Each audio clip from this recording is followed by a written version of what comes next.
Welcome Exiles to an inside look at my build making slash theory crafting process.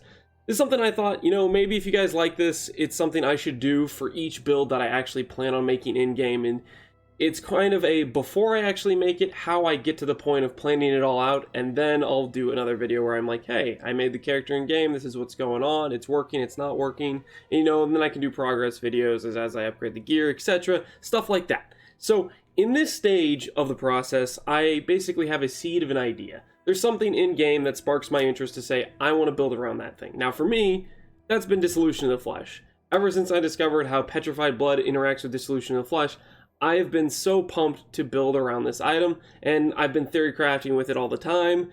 Usually, when I'm driving to work, or when Lance wakes me up in the middle of the night and I can't go back to sleep, those are great times to theory craft, so that's what I'm doing. And Dissolution of the Flesh has a really interesting mechanic itself that interacts with Eternal Youth. And I have to thank you guys, there were multiple of you who commented in my Dissolution of the Flesh video about Eternal Youth basically being a min-max Giga OP sustain mechanic because your energy shield recharge is never turned off. Let me show you what I'm talking about. So, with Dissolution of the Flesh, what it does is it separates the damage you take from actually taking damage, because it's just reserving your life. And what that ends up meaning is, and I just realized I don't have Petrified Blood active. I was like, why does my life keep going back up? But it separates the damage you take from the damage you are basically having reserved, and the damage that would go to Petrified Blood doesn't count as taking damage. So you'll notice when I pop my determination here, which is costing me 1300 life, I sustain that almost instantly. That's not because I have a bunch of regen. That is solely because I recharge 3800 life per second. With Eternal Youth making energy shield recharge apply to our life pool, it gets really disgusting when you combine it with Dissolution of Flesh and Petrified Blood because it's never turned off. Energy shield has this big downside of if you take damage, it turns off or it gets basically bricked, so to speak.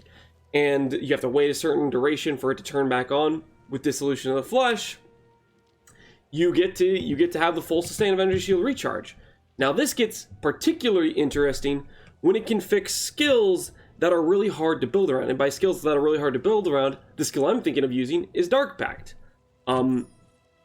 This is a skill I've always wanted to build around, but generally it's pretty much you either build around skeletons or you have a build that isn't very good because you're spending so much trying to sustain the Dark Pact self damage, because Dark Pact says you sacrifice life when you cast this spell. Now if you're using your own life, you get a damage multiplier and you deal damage based on how much percent life you sacrifice.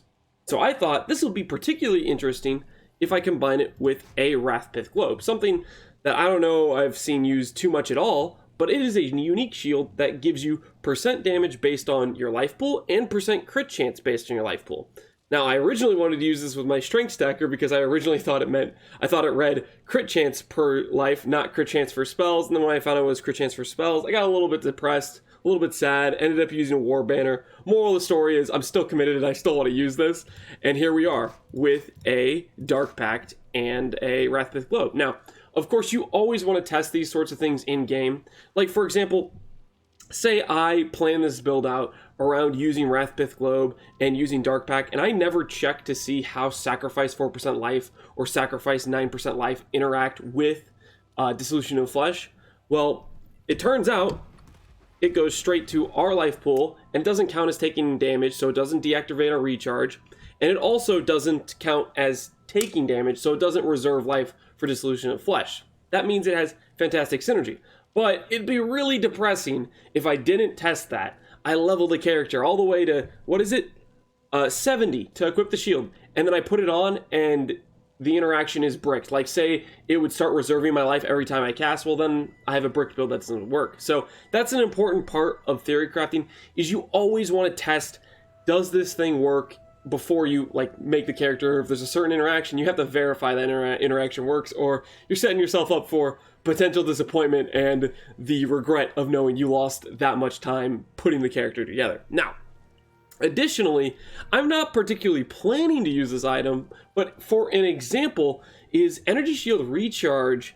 You can get these this stat on the tree, which is what I'm planning to do, but I'm just going to show you how kind of cool this gets, is if you put something like a Blightwell on, and this item says, during Flask effect, you get 200% energy shield recharge rate. What that means is if normally we have 2600 recharge because we just took off a bunch of items or whatever, and then I make a Flask active, now it goes all the way up to 8000.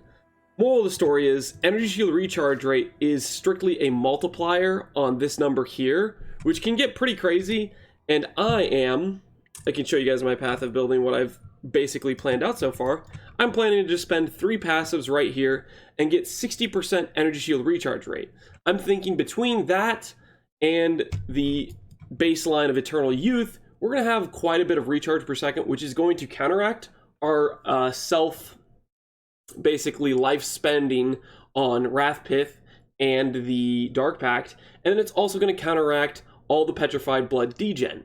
We're going to have quite a bit of basically sustain for the half of the damage that's going to the Petrified Blood degen stuff, if that makes sense, if you're following with me. Now, when we're looking at this tree, I wanted to solve sort of my defensive issues. And so, to start off with, when I'm thinking I'm building around Dissolution of Flesh, I think these are always priorities. We need to figure out a solution for bleed, we need to figure out a solution for poison, and we need to figure out a solution for ignite. The reason for this is Dissolution of Flesh has a 2-second timer that's required for you to not take damage. For the most part, this 2-second timer is feels perfectly fine in most mapping scenarios. Maybe on the most giga-juiced extent, then it starts to feel not so good. But when it doesn't feel good is when you are basically susceptible to bleed, poison, or ignite, because these can heavily extend that 2-second timer you have to wait. For example, if you take an ignite, you're going to take damage for 4 to 8 seconds or whatever the duration is, then another 2 seconds on top of that. That is a massive amount of time you're waiting for your life to get unreserved that we really can't afford to wait. And the same thing with bleed. And then poison to a lesser extent. Poison only has a 2-second duration. We can get a Pantheon for 50% less duration, which makes it a 1-second duration, at which point it's not that big of a deal, especially considering I'm planning to go Divine Flesh. That's one of the defensive layers I wanted to add into this build. I'm already getting 60 free Chaos Res from being an Occultist. That pairs well with Divine Flesh, and I've been thinking about this a little bit. We'll see how it works. I have a whole bunch of Zabakua jewels I can basically check, and this is something you can do, is you can buy just bulk jewels for Zabakua and then sell the ones that aren't good for you back. But I'm planning to put in a Zabakua jewel here and see if, okay, between Overcharge, between Light Divinity, Holy Dominion, Divine Fervor, between all these notables and small notables, there's a good chance we get some percent life, some max chaos res. I'm thinking this could be a good Divine Flesh spot. Maybe I'll check the 50 or so jewels I have in my stash and none of them are that good, and I'll end up putting my Divine Flesh maybe here. Not sure I want to do that because it'll brick the recharge, but that's my idea, is thinking, okay, this doesn't brick the life nodes here. I can do a little bit of pathing through here, and then I get options for 4 big notables without too much expenditure in points, and maybe I could get 4 notables with stuff that helps my build, like maybe Wither on hit, percent life, max chaos res. There's quite a few stats that are pretty good that you can get on the Divine Flesh duel, or the Divine, or just any Glorious Vanity, really. So that's some of the planning I have there for Divine Flesh. And then some other things I wrote down is, I thought, what pairs well with Dissolution of Flesh? Well, some sort of basically damage avoidance or damage a complete mitigation. That would be block, evasion, elusive for avoid, stuff like that are the things I'm thinking. Now, when I'm thinking about that, I'm thinking, okay, spell block and attack block. That's kind of what I think I can put a little bit of invest into and get a fairly decent result. So I've basically mapped out something that doesn't cost me too much investment, and if I'm not using a Roomies or Roomies isn't up, I get 72 spell block, which I think that's pretty solid. And then for attack block, I can get to around 49 and then maybe to 61 with Roomies up. Stuff like that I think is a fairly good option for extra mitigation in the build that helps pair with Dissolution of Flesh well, and it'll pair with our Divine Flesh as well. Other things I have done in this tree is try to go for a lot of life. On my tree, it says I have 160%. I think that is going to go up by at least 10, if not 15 to 20% from the Divine Flesh Jewel here, because there are notables that can net you up to 10% life, not to mention you can get small notables with 4 to 3 to 2% life. So I'm guessing there's a good chance I can get another 20% here from just the Zabakua. And then I have jewel sockets 1, 2, 3, 4, 5, and 6, which could be our Dissolution of the Flesh, probably a Watcher's Eye, and then 4 other jewels that could be life jewels. And all of a sudden we got a pretty healthy percent life, that paired with getting life on basically all of our gear slots, Dissolution of the Flesh. I'm thinking we can get pretty easily 10k, maybe 12, 13k, somewhere around there. We'll see when I actually like make the gear and whatnot, but I'm definitely going to be shooting for a lot more affordable. I'm going to approach my gearing in a sense of I want to maximize for cost efficiency for power type of thing. I definitely felt after doing the strength stacker, I was really disappointed with myself and how that character turned out for the cost I put into it. And so this is my first attempt at going, you know, take it back a notch. Don't just invest all my exalts. Play this gear piece by gear piece, spend my money wisely type of thing. So that's some of the planning there. And then we're going to do a little bit of power charge stacking. I'll probably end up anointing infused, or I think I can